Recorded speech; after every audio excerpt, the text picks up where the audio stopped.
Welcome back to the IBFP. Here's your host, Foxy New. Welcome back, fight fans. Welcome the fuck back. Let's get into it. It's me again. Vasyl Lomachenko versus Jose Pedraza, December 8th at the Hulu Theater at Madison Square Garden.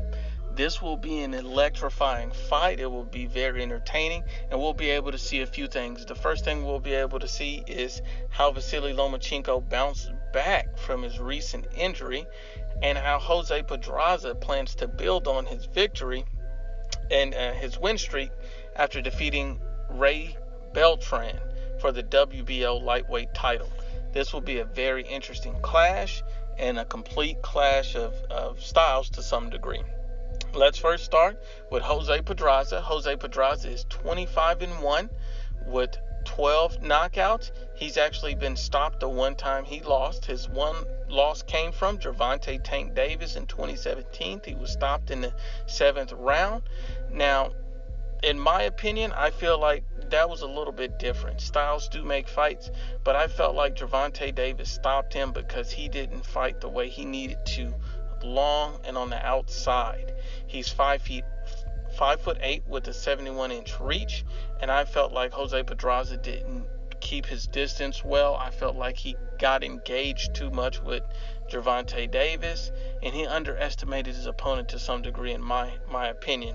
His fight against Ray Beltran was a tremendous fight. He put on a hell of a display, and it looks like he could have stopped Ray Beltran in that fight multiple times, but it went to the decision over 12 rounds. It was unanimous, and so Jose Pedraza does create a unique set of challenges for anyone. He's also 29 years old, just entering his prime.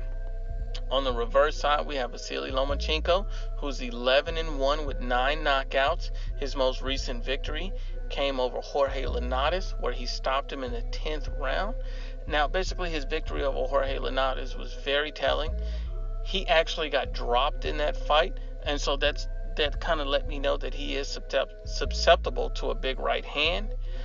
He is a smaller opponent. He's 5'7", and he has a 65.5-inch reach.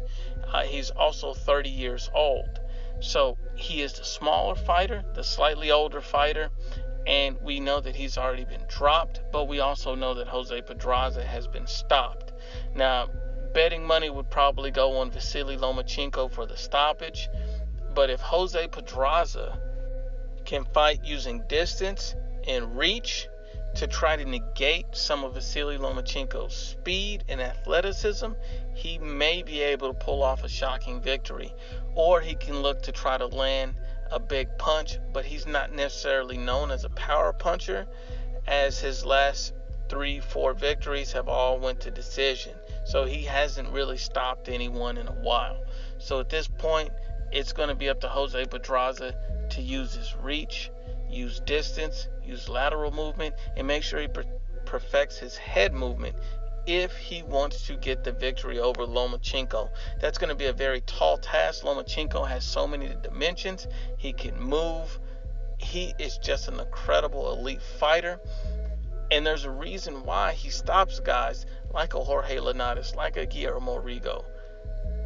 This guy is legit. He is an elite fighter. He also beat Gary Russell Jr. in 2014. Vasyl Lomachenko is a pound-for-pound fighter. My bet money would probably go on Vasyl Lomachenko. I'm hoping in this fight that Jose Pedraza can at least make it interesting. If he can, he may give Vasyl Lomachenko some trouble. But ultimately, I think Lomachenko stops him in the mid to late rounds. I think he's just going to overwhelm Jose Pedraza and probably stop him even with a body shot. Once again, it's the IBFP. Please share, like, and you must absolutely subscribe.